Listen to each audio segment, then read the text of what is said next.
வணக்கம் நண்பர்களே. சன்டைரக்ட் ஹெச்டி பாக்ஸில் 5.1 அவுட்டு எப்படி எடுக்குதுன்னு சொல்லி இந்த வீடியோவில் பார்க்கலாம். இப்போ பேசுகிறாங்க ஆனால் வாய்ஸ் வரல. இப்போ சென்டரை மட்டும் நான் ஏற்றுறேன் பாருங்கள், வாய்ஸ் தனியாக வரும்.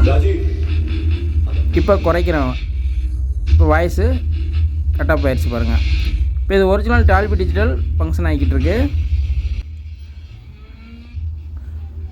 இப்போ உங்களுக்கு சென்டரை மட்டும் வாய்ஸ் ஏற்றி காட்டுற பாருங்க, உங்களுக்கு டிஃப்ரெண்ட் தெரியுதுன்னு நினைக்கிறேன். இப்போ மற்ற சேனல் பூரா குறைச்சிட்றேன். ஃப்ரண்ட் லெஃப்ட் ரைட்டு சரௌண்ட் எல்லாத்தையும் குறைச்சிட்டேன். இப்போ சென்டர் மட்டும் வேலை செஞ்சுக்கிட்டு இருக்கு.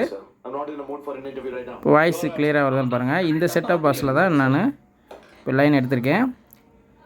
இப்போ இந்த செட்டப் பாக்ஸில் பின்னாடி ஆப்டிக்கல் அவுட் இருக்குது, அதுலேருந்து நான் லைன் எடுத்திருக்கேன். அதை எடுத்து இந்த ஆம்பிளிஃபையரில் ஆப்டிக்கல் இன்புட்டில் கொடுத்துருக்கேன். அந்த வயர் தான் இந்த வயரு. இந்த ஆம்பை பற்றி ஆல்ரெடி உங்களுக்கு சொல்லியிருக்கேன் நான்.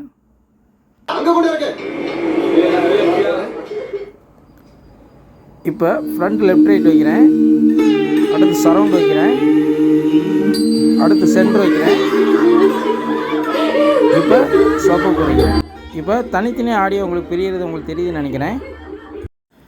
இந்த ஆம்பிளிஃபையருக்கு நான் டிடி 2030 ஆடியோ போர்டு யூஸ் பண்ணுறேன். இதுக்கு வந்து சின்ன ஸ்பீக்கர், பைனியர் ஸ்பீக்கர் தான் யூஸ் பண்ணுறேன். சப்பூஃபருக்கு 8 இன்ச்சு ஊஃபர் யூஸ் பண்ணுறேன். இது வந்து பிலிப்ஸு பழைய ஊஃபர் யூஸ் பண்ணுறேன். சரவுண்ட்ஸுக்கு அதே மாதிரி பிலிப்ஸு சரவுண்ட் ஸ்பீக்கர் 2 யூஸ் பண்ணுறேன். இது 5.1 டால்பி டிஜிட்டல் எப்படி செட் பண்ணுறதுன்னா, இதில் ரிமோட்டில் ஃபஸ்ட்டு மெனுன்னு ஒரு பட்டன் இருக்கும், அதை ப்ரெஸ் பண்ணிக்கலாம். அதில் சிஸ்டம்னு ஒரு ஆப்ஷன் இருக்கும், அதை செலக்ட் பண்ணிக்கலாம். செலக்ட் பண்ணோன்னா இதில் பார்த்தீங்கன்னா கீழே 3வது AC3 டைப்னு ஒரு ஆப்ஷன் இருக்கும். அதில் ஆட்டோ பிசிஎம் டால்பி டிஜிட்டல், அடுத்து டால்பி டிஜிட்டல் ப்ளஸ்ன்னு இருக்கும். இதை பிசிஎம்ங்கிற ஆப்ஷனை செலக்ட் பண்ணிங்கன்னா ஸ்டீரியோவாக தான் ஃபங்க்ஷன் ஆகும், ஒரிஜினல் 5.1 வராது.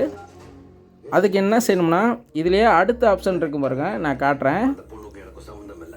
இதில் டால்பி டிஜிட்டல் அல்லது டால்பி டிஜிட்டல் ப்ளஸ்ஸு அப்படின்னு 2 ஆப்ஷன் இருக்கும். அதில் டால்பி டிஜிட்டல் வச்சுக்கலாம் அல்லது டால்பி டிஜிட்டல் ப்ளஸ் வச்சுக்கலாம். இப்போ சரவுண்டு பிரியிறது பாருங்கள். I want my man to land in Vizag in the next 3 hours. நான் அவனை விட்டுறேன். பை ரோட் தான் அனுப்ப முடியும். போலீஸ் கஸ்டடி, ஃப்ளைட்டில் ஏற்ற முடியாது, கொஞ்சம் அடிபட்டிருக்கு. அவ்வளோதான் நண்பர்களே. இந்த வீடியோ உங்களுக்கு பிடிச்சிருந்தால் ஒரு லைக் பண்ணுங்கள். மீண்டும் அடுத்த வீடியோவில் சந்திப்போம். நன்றி, வணக்கம். 25 kgs of flesh.